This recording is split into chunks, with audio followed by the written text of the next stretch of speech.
Abra a tua Bíblia, por favor, em Gênesis capítulo 33, a partir do versículo 1.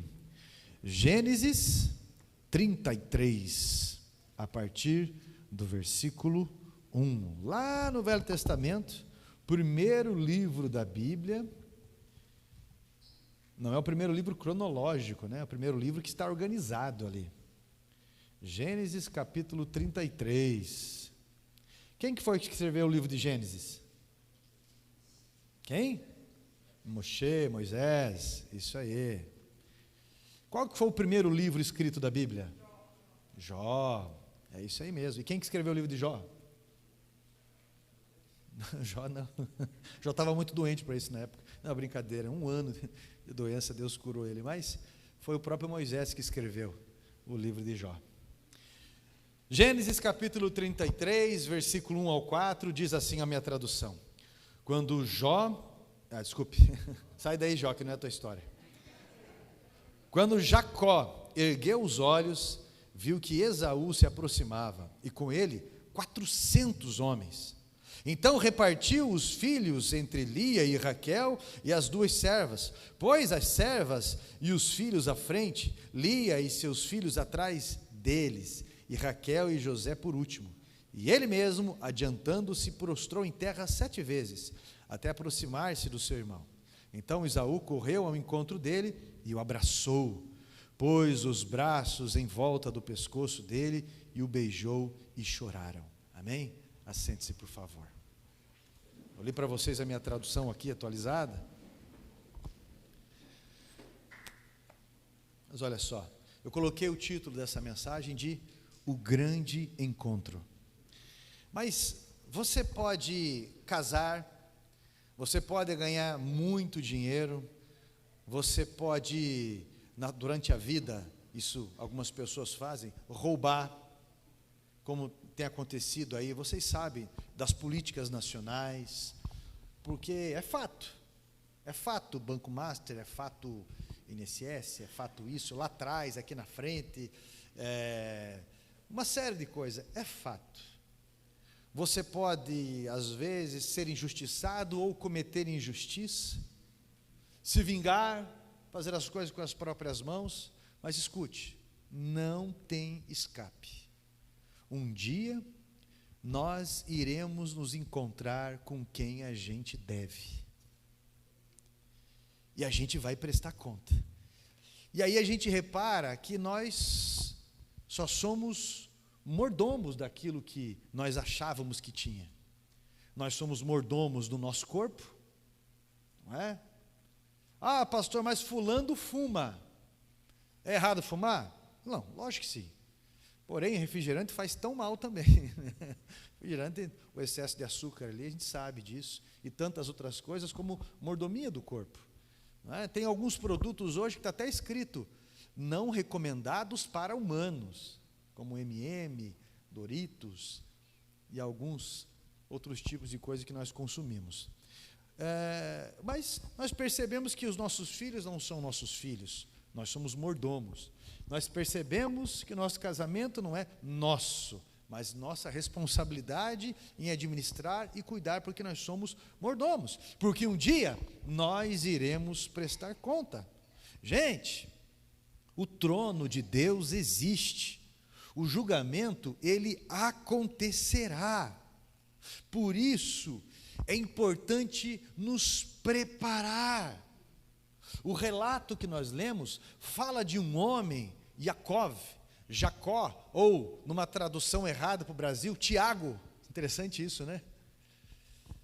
Que veio de uma família desestruturada.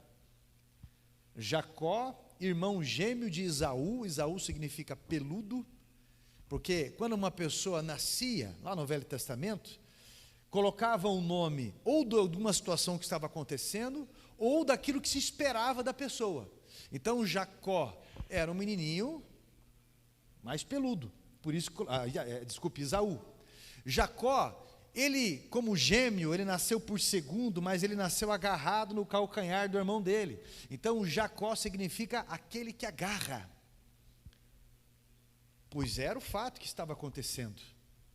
A família era um tanto desestruturada em alguns aspectos, porque você, ao estudar a história, você vai perceber ali que a mãe e o pai tinham divisões ali interessantes. Embora fossem fiéis um ao outro até certa instância, em momentos mais extremos, eles acabavam puxando mais para si. A Bíblia diz que Esaú, ele caçava, ele era mais colado com o pai um pouco, e ele era caçador. Agora, Jacó, ele era um tanto mais doméstico, ele era mais colado um pouco com a mãe. E, num certo dia, olha aqui que é a questão do exagero. Esaú, depois de uma caça, ele chega em casa e ele fala assim: estou morrendo de fome. Meu irmão, um dia de caça ou uma tarde de caça não vai deixar ninguém morrendo. Mas o exagero, quando a gente quer fazer alguma coisa de errado, ou quando a gente está fazendo dengue ou quer apelar, a gente exagera, né? Estou morrendo de fome. Jacó, como era oportunista, falou para ele: não, eu faço um guisado, uma sopa para você de lentilhas, eu faço, mas contanto que você me venda a sua primogenitura, o seu direito de herança. O que era o direito de herança? Humanamente falando, a nível hoje de cartório, ele ficaria dono, quando o pai e a mãe falecessem, ele ficaria dono de 50% de tudo que era do pai. Os outros irmãos que viessem dividiriam os outros 50%, só para você ter uma ideia. Mas existiam também a herança espiritual ali, da bênção de uma primogenitura patriarcal. Então, quando o Esaú fala: tá bom, então, me faz isso, que eu vendo para você. Jacó não perdeu a oportunidade. Jacó, ele não logrou o irmão dele, ele conquistou. Agora, ele mentiu para o pai dele. Isso foi muito sério. Esaú não deu bola, não valorizou e perdeu. Você conhece alguém que não valoriza as coisas e perde? Ou deixa para valorizar quando alguma coisa acontece, ou mais tarde? Conhece alguém? Se você olhar para o teu lado, você vai ver alguém. Se você olhar no espelho, você vai ver alguém. Se você olhar aqui no altar, você vai ver alguém. Porque sempre, em algum momento da nossa vida, nós vamos acordar mediante coisas que deveríamos ter valorizado e perdemos. Alguns a saúde, outro, por que eu gastei tanto? Né? Eu comi num lugar, uma comida, e daqui a pouco eu tenho que pagar. Meu Deus, não precisava pagar tudo isso. Doeu. E aí, alguém que não valorizou uma outra pessoa, alguém que não valorizou o pai e a mãe em vida, e acabam perdendo o momento, perdendo as fases, perdendo aquelas que já eram crianças, hoje são adultos, perderam o momento. Esaú perdeu isso, porque realmente ele não deu tanto valor assim. E não foi um acidente, porque todo acidente ele acontece por excesso de confiança. Uma pessoa que tem excesso de confiança vai andar acima do limite da velocidade, acha que os ruídos do veículo não dá, isso aí, acha que algumas questões de casa, familiar, sempre, e aí o excesso de confiança leva, alguns dizem que é acidente, mas muitas vezes é a procrastinação de algo. O que acontece ali é que um dia, um pouco antes do seu pai Isaac falecer, já estava cego, você conhece a história, eu só estou lembrando, a mãe sabe que o pai quer dar a bênção, porque ela manda chamar Esaú, para que o pai dê a bênção. Então, Jacó, avisado por sua mãe, olha a desestrutura do lar, Jacó, avisado por sua mãe, pega ali um couro de um animal, que tem mais pelos, e vai até o seu pai, já que o pai já estava cego, e fala que lhe quer a benção. O pai fala: é você mesmo, meu filho Esaú? Sim, pai. Me dê o teu braço aqui para eu ver se é você mesmo. E ali tinha pelo. Coloque a mão sobre a minha coxa, porque eu vou te dar a bênção patriarcal. E assim ele faz. Quando isso acontece, se Esaú era caçador, ele tinha mais testosterona. Com certeza era mais agressivo, explosivo, impositivo. Jacó, ele era mais articulador, malandro, debaixo dos panos. Ele foge. Porque a mentira faz isso com a gente. A traição faz isso com a gente. E a Bíblia diz que Jacó fugiu para casa de alguns parentes distantes. Mas o irmão da sua mãe, né, Labão, fugiu para lá. Quando o seu irmão descobriu, é lógico que ele ficou muito bravo. Não parece aquelas novelas que a gente acaba vendo, né, que você fica naquelas expectativas, e de repente, quando alguém descobre alguma coisa, parece aquele...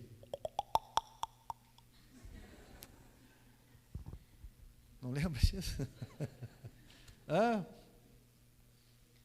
Mais ou menos assim. Quando Esaú descobre, eu imagino que ele, né, cada país você imagina um tipo de cena. No México é todo maquiadinho, não sei o quê. No Brasil, o R vai puxar, vai falar maldição, vai bater alguma coisa, né?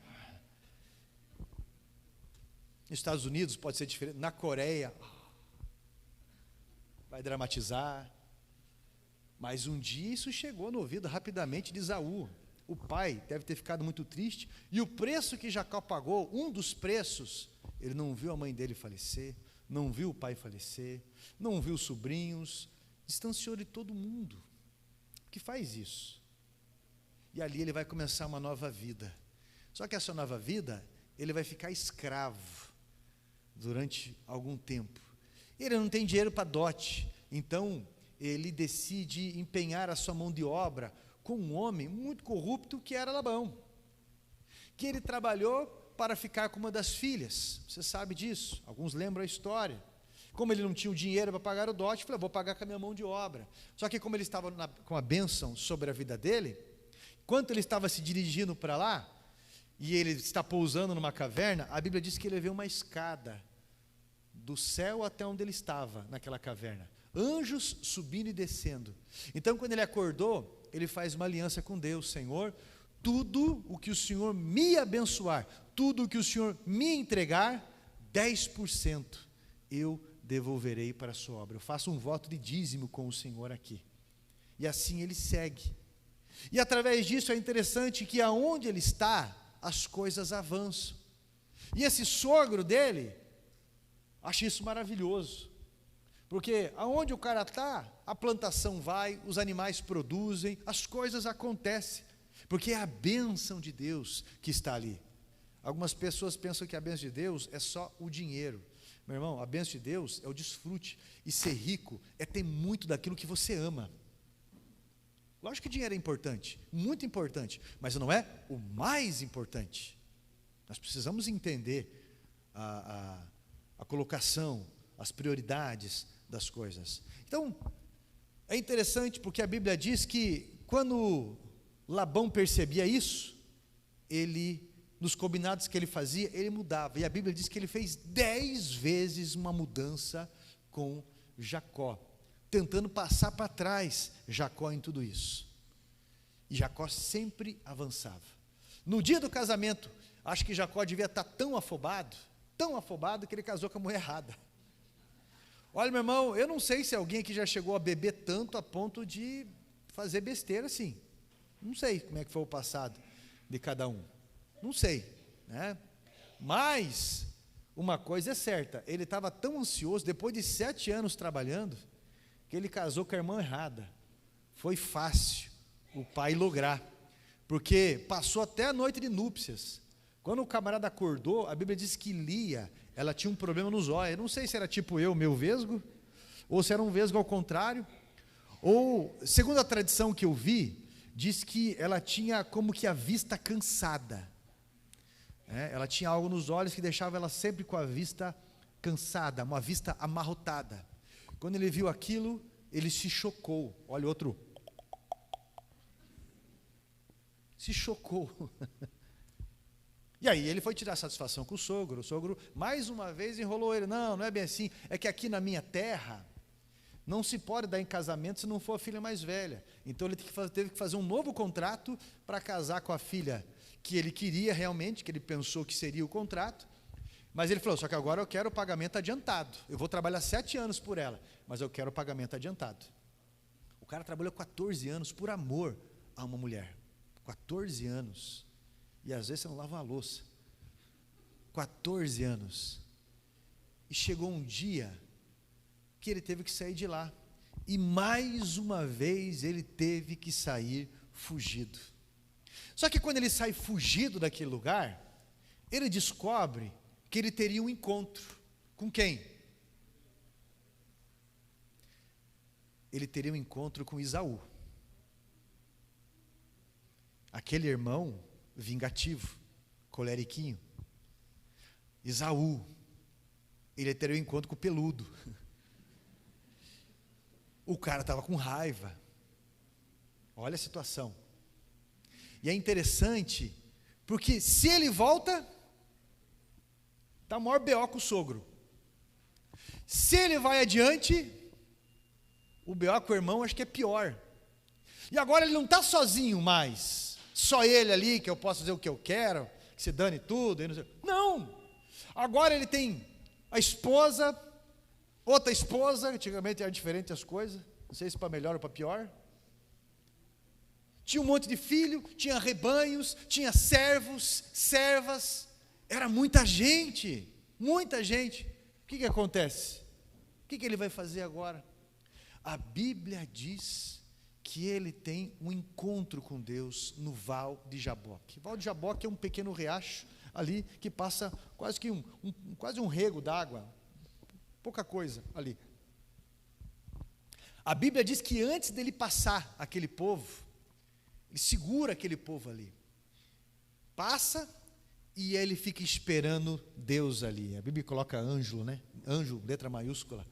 E a Bíblia diz que ele briga com Deus, isso é, ele agarra o anjo, porque ele é o que agarra. Jacó, ele agarra cada oportunidade da vida dele, porque ele quer vencer. E ele agarra, e então chega uma hora que o anjo fala bem assim: o que você quer? Eu quero a minha bênção. Porque ter a bênção de homens e não ter a de Deus é a pior coisa possível. Eu quero a minha bênção. Eu quero outra vida.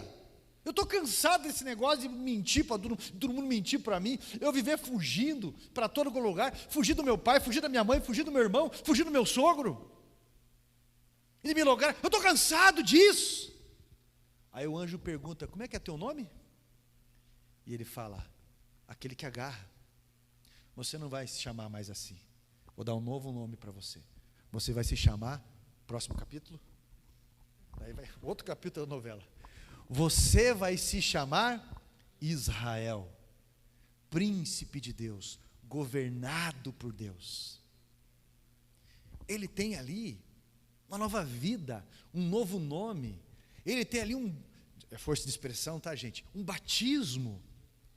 Ele tem um novo rumo, ele tem uma nova forma de agir, só que agora a Bíblia diz que o anjo toca nele e tira um pedacinho dele, na porcentagem, e agora Jacó fica como?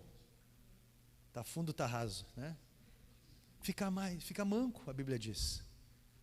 Jacó agora é ponto e vírgula. Jacó não pode fugir mais. Agora ele tem que assumir responsabilidade. Isso é interessante, né? É muito interessante porque ele tem que assumir responsabilidade. Mas Deus está com ele. E ele vai agir confiando em Deus. Então, a Bíblia diz que depois desse encontro com Deus, onde tem uma mudança incrível, agora ele vai se encontrar com o irmão dele. E sabe o que é interessante? Que eu aprendi uma coisa na vida, na prática. Gente, a humildade, ela é um caminho melhor. A humildade, ela ganha espaço, a humildade ajuda a vencer, a humildade é um caminho de Deus, que melhora todas as coisas, porque a pessoa orgulhosa, ela não para em lugar nenhum. A pessoa orgulhosa está no fundo do poço, mas está de salto alto. A pessoa orgulhosa, meu irmão, pode estar numa igreja que não consegue se envolver com ninguém, não consegue se dar com ninguém. Olha, já virou o irmão Fábio Júnior, que está no 7º casamento, e agora já deve estar sozinho, se embalando para outro, eu não sei agora se desistiu ou não, porque tem uns que desistem, depois falam: não ficava só com a Sandy, eu ficava com o Júnior também, depois de uma altura da vida, daí você não sabe, né? Não que eles ficaram com esses dois, não é isso. Eu estou dizendo assim, teve até um rapaz que falou bem assim, que o Fábio Júnior chamou ele para o casamento, e ele falou assim: olha, nesse eu não vou conseguir porque eu estou trabalhando, mas no teu próximo eu vou. Pelo amor de Deus, né? Ou a irmã Gretchen, que já está no 19º casamento. Por quê? Sempre o errado é outro. Agora não dá mais, né, Jacó? Agora você tem que reconhecer os próprios erros, encontrar um jeito, mudar, abaixar tua bola, parar de ameaça. Você conhece aquelas ameaçinhas de casamento? Sabe aquelas ameaças? Você conhece bem, não faça de sonso olhando para mim aqui. Você conhece bem aqui. O negócio é largar tudo, né? Conhece as ameaçinhas de casamento? Conhece ou não? Porque você. Se você não fizer, então eu não sei o quê. Conhece? Meu Deus do céu, é difícil um casal que não passou por isso. Não resolve mais essas coisas, né? A maturidade vai ajustando a gente. E o orgulho deixa de ditar as regras cada vez mais. Jacó se torna um homem humilde.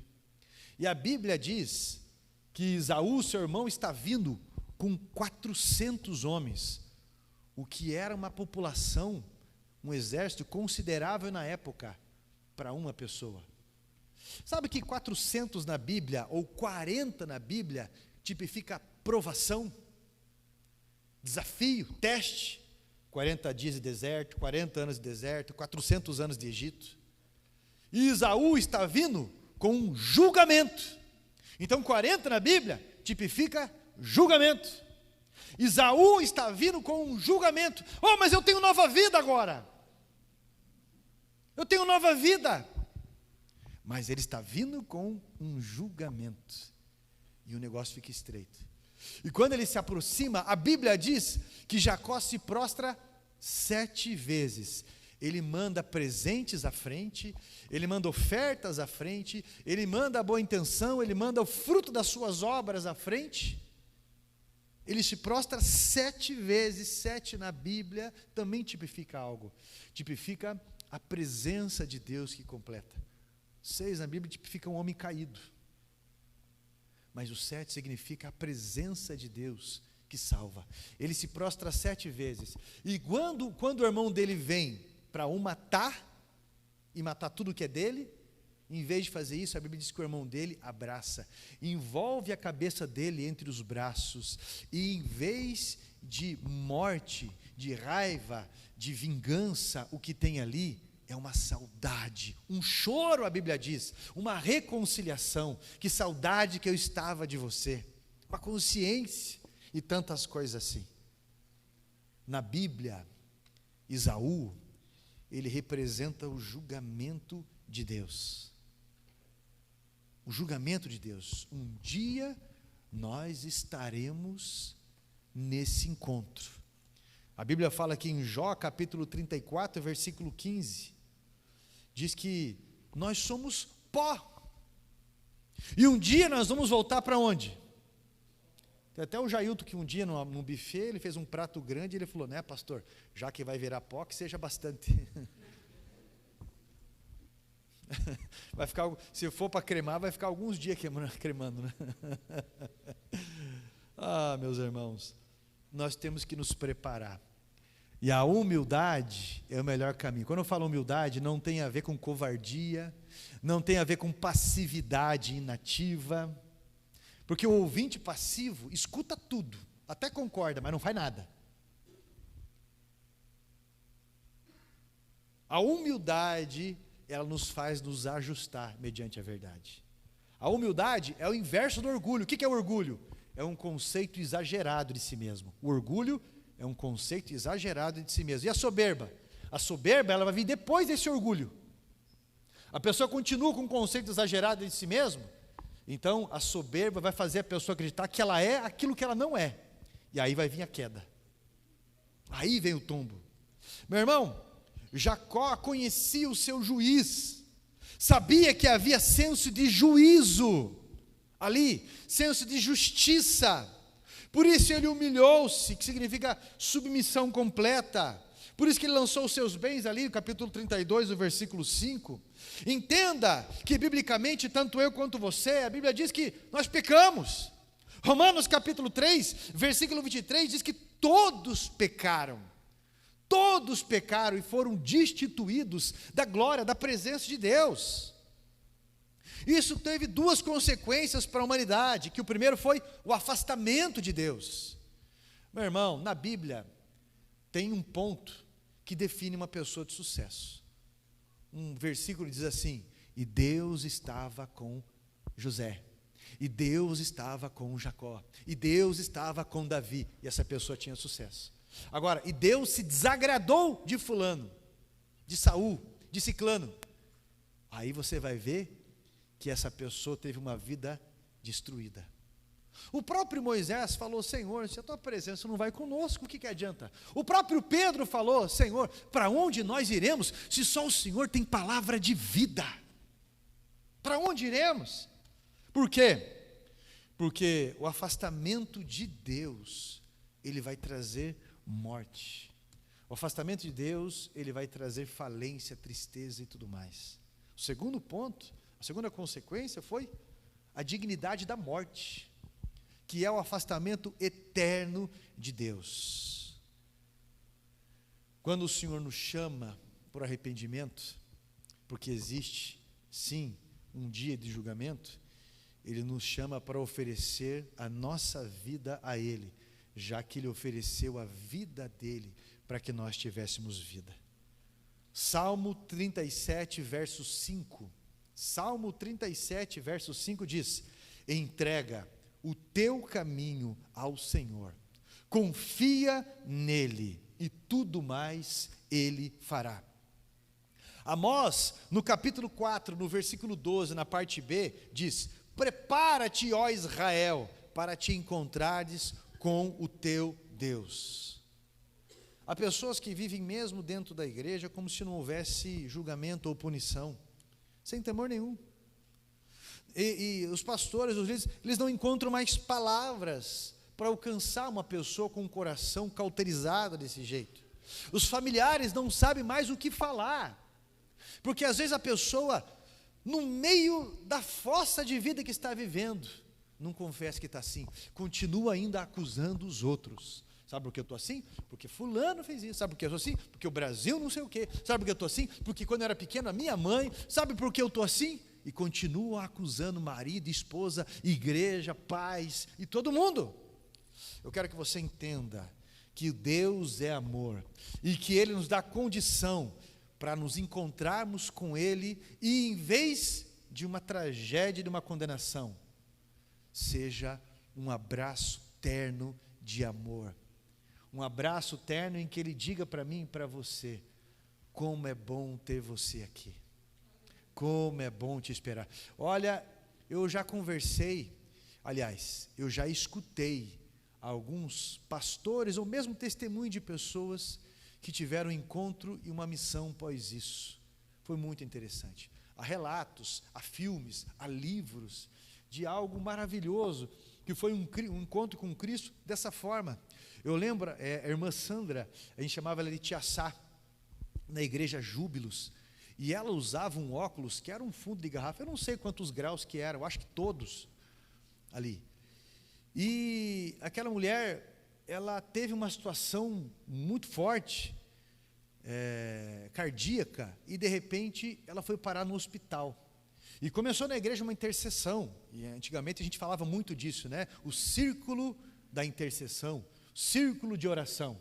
E estava todo mundo lá, orando por ela. E aquela mulher já tinha sido desenganada: olha, o estado dela realmente complicou isso, complicou aquilo, e dificilmente ela vai sobreviver. É aquela notícia que é só por Deus mesmo. Mas foi algo interessante. A Tia Sá, ela voltou de tudo. E ela não usa mais óculos. Ela não usa mais óculos. Nada, zero. Mas sabe o que é interessante? Que ela relatou algo. Ela relatou que ela viu uma porta colossal, uma porta muito grande, e coisas que ela não sabe descrever o que era, que pareciam flores ao redor, porque no céu tem o que não tem aqui. Por isso que a Bíblia em Apocalipse fala: e era semelhante ao ouro, e era semelhante a jaspe, e era semelhante à pedra de topázio, e era semelhante a um trono. Semelhante, porque não tem o que lá, o que tem aqui. Por isso que descreve assim. E ela falou, parecia flor, parecia, e tinha uma porta muito grande. E quando eu estava indo para lá, eu vi um monte de criança feliz correndo para lá e para cá dentro daquele lugar. E de repente, quando eu Fui entrar, um anjo parou e falou: não, ainda não. O teu lugar é para cuidar daquelas crianças que estão lá, porque ela havia adotado algumas crianças. O teu lugar ainda é lá. E ela, quando ela olhou, ela viu uma roda, o povo da igreja nossa ali, intercedendo. Você lembra da tia Sá, Ângela? Você chegou a conhecer ela? Conheceu, né? Olha aí, ó. Uma roda de gente intercedendo por ela. E ela voltou. Gente, testemunhou a mãe da Isabelle, acho que é Isabelle o nome da menina, né? E a outra que fazia coreografia, eu não lembro o nome dela agora.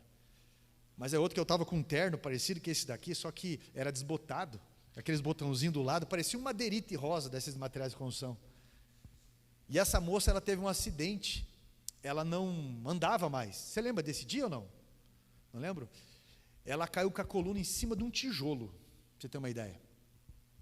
E, com as duas pernas para cima e tijolo. Ela estava estendendo roupa num quintal, o cachorro passou, ela se assustou, escorregou, e foi com as costas certinho em cima de um tijolo que estava no quintal.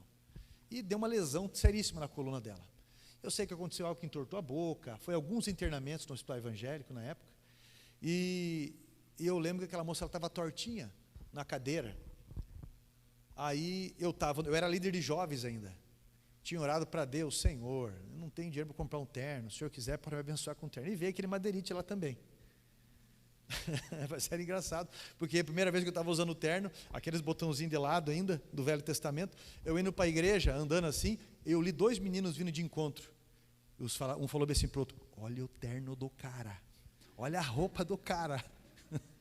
Meu Deus, eu sei que a hora começou o culto, veio o Jonathan, um menininho, me puxou o terno e falou: pastor, ora pela minha irmã. Quando eu coloquei a mão na cabeça dela, aquela menina caiu, expulsando demônio, tudo qualquer lado. E eu pensei comigo na hora, uma mente muito de humor, né? Eu pensei na hora, sempre quis fazer isso. Segurei na mão dela, falei: levanta e anda em nome de Jesus. E aquela menina levantou e começou a fazer coreografia no meio da igreja, né? Deus curou ela ali na mesma hora. Por que eu falo essas coisas para você? Porque em vez de uma condenação, Deus dá uma nova vida. Deus conhece o coração arrependido. Em vez de uma condenação eterna, um abraço, algo que saudade, como aconteceu com os dois ali. Talvez você está esperando um dia horrível amanhã. Talvez você está esperando uma semana terrível. Talvez você está com medo de alguma coisa na tua vida. Alguma coisa: pastor, não quero fazer aquele exame lá, porque, meu Deus do céu. Fala igual meu pai biológico falava: eu não gosto de ir no médico, eu não tenho nada. Chego lá, saio com um monte de coisa. Talvez você tenha uma expectativa terrível desse jeito. Mas, se você for humilde, se você entregar a sua vida para Jesus, você pode ter um futuro de cura, você pode ter um futuro de restauração, você pode ter um futuro, meu irmão, de abraço, de solução, de testemunho, de alegria. Hoje, nós temos pessoas aqui que estão diante do Val de Jaboque, diante de um lugar que eles escolheram se agarrar com Deus, diante de uma situação que eles escolheram, sim, meus irmãos, terem um momento com Deus, que essa ligação vai transformar as suas vidas, uma vida transformada. E hoje, nas águas do batismo, essas pessoas confessam publicamente o seu arrependimento, confessam publicamente a decisão de caminhar junto com a igreja, porque o batismo nas águas é decidir estar no corpo de Cristo. Não é quatro paredes, resumidamente, mas também não deixa de ser. É a nossa comunhão, isso é igreja. Jesus não faleceu e ressuscitou por mim ou por você. Ele faleceu por nós, Ele ressuscitou por nós, porque Cristo morreu por sua igreja. Agora tem um monte de hino aí que está distorcendo, um monte de música que está distorcendo tudo isso. Estão esquecendo da comunhão, porque o orgulho não deixa congregar, a falta de prioridade não deixa congregar, o medo não deixa congregar. Porque eu me decepcionei um dia. Você se decepciona no teu trabalho, mas você continua indo trabalhar. Você se decepciona com um monte de coisa e continua fazendo. Agora, essas desculpas aí, é desculpas de quem não quer. Porque você arruma desculpa para fazer, na verdade, o que você quer. Mas não deixe o orgulho ditar as regras da sua vida. Jamais. Não deixe a dor, não deixe o ressentimento tomar as decisões agudas da tua vida. Olhar a vida através dos traumas é trazer os traumas novamente como sequelas da tua vida, o que não deixa você viver. Porque a vida é um risco, mas um risco que vale a pena. Pastor, e se eu casar as coisas não derem certo? Pois é, mas se você casar e der certo? Pastor, e se eu tiver filho e ele não nascer com tudo no ok assim? Mas se você tiver e nascer tudo certo? É uma vida que vale a pena. É uma vida que vale a pena. Aí você fica nessa, vou, não vou, faço ou não faço. O mar fecha e você fica aí chupando o dedo no Egito. Então é importante você programar e ter uma decisão na tua vida que vale a pena sim. Por quê? Com a presença de Deus, as coisas vão se ajustando. E é importante, a pessoa que decidiu descer as águas do batismo, pastor, e se eu errar depois? Se você errar, você não está lidando com quem não tem misericórdia. Porque todos nós erramos e vamos continuar errando em muita coisa, mas o Senhor vai nos ajustando, nos trazendo maturidade. Ele é o Pai, que quando o filho pródigo decide voltar, o Pai está esperando ele. Se você errou, é só você decidir se voltar para Deus. Uma questão de segundos. Ele está contigo, meu irmão, te envolvendo. Pastor, mas eu lembro que eu estava num lugar terrível uma vez, pastor. Horrível mesmo, um lugar, e de repente veio uma voz e falou assim, o teu lugar não é aqui, o que você está fazendo aqui? Pastor, como é que Deus vai estar naquele lugar comigo? Meu irmão, Deus está no inferno. Só para você entender. O inferno é a ira de Deus. Pastor, mas naquele lugar Deus está comigo? Sim, a Bíblia diz que o Espírito Santo está para convencer o homem do pecado, da justiça e do juízo. Jesus Cristo não foi crucificado entre duas velas grandes no meio de uma catedral. Ele foi no pior lugar da terra, no Monte Gólgota, na caveira, entre dois ladrões. O alcance, o amor faz isso.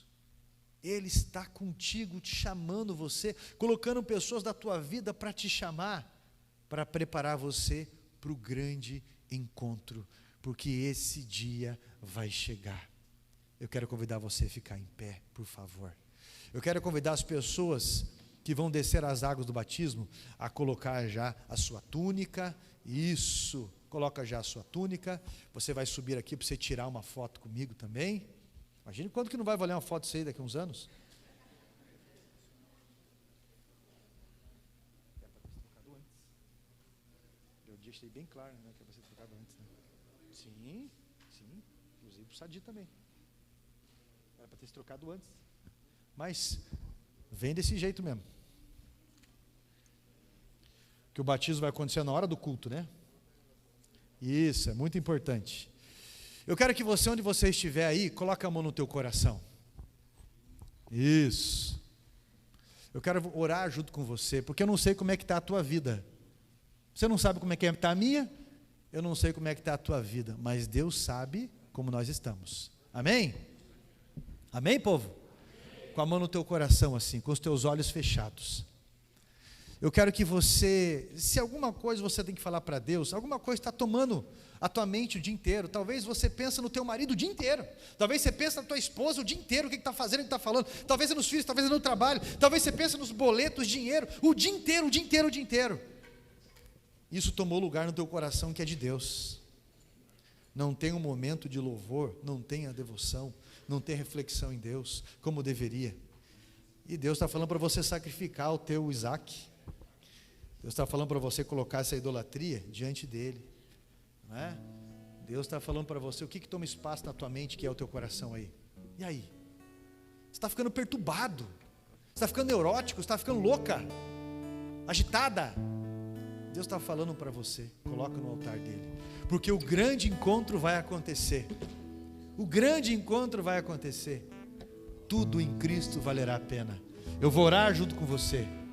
E você precisa, nesse momento, se consertar com Deus, se endireitar, porque Ele está chamando você. E é importante você falar isso para Ele. Amém? Vamos orar.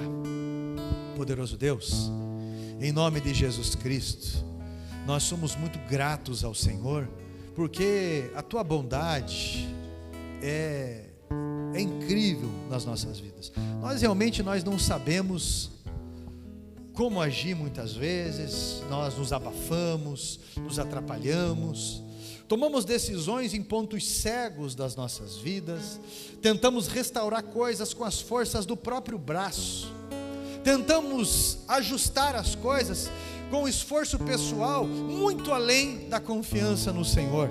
E a Bíblia diz, Pai, a Tua palavra diz que maldito o homem que confia no homem, maldito o homem que se apoia no próprio braço. E nós estamos colocando uma força desnecessária em nós mesmos, quando devemos depender mais do Senhor, descansar mais no Senhor, porque o Senhor nunca perde o controle de nada. Por isso, Santo Deus, queremos pedir ao Senhor, Pai, que em nome de Jesus Cristo, venha ministrar a cura sobre nós, venha ministrar sobre mim, sobre todos aqui, o Teu perdão, o Teu ajuste, a Tua melhora, a Tua salvação, nos preparando para o dia do grande encontro, o dia, Pai, que nós vivemos a vida por esse momento. A Tua palavra diz que aquele que crer no Senhor e for batizado, esse será salvo. E aqui nós temos pessoas hoje, 14 pessoas, que decidiram descer as águas no batismo, porque nesse dia, Pai, essas pessoas estão confessando publicamente que Te aceitaram como único e suficiente Salvador das suas vidas, é o Senhor. Aceitaram. Por isso eu quero pedir que o Senhor venha as ungir, que o Senhor venha consagrar este momento, e que o arrependimento dentro de cada pessoa, se não está acontecendo, o Senhor ministre essa cura, esse entendimento, para louvor da sua glória, pois assim nós ligamos aos céus, em o nome de Jesus, e todos digam amém.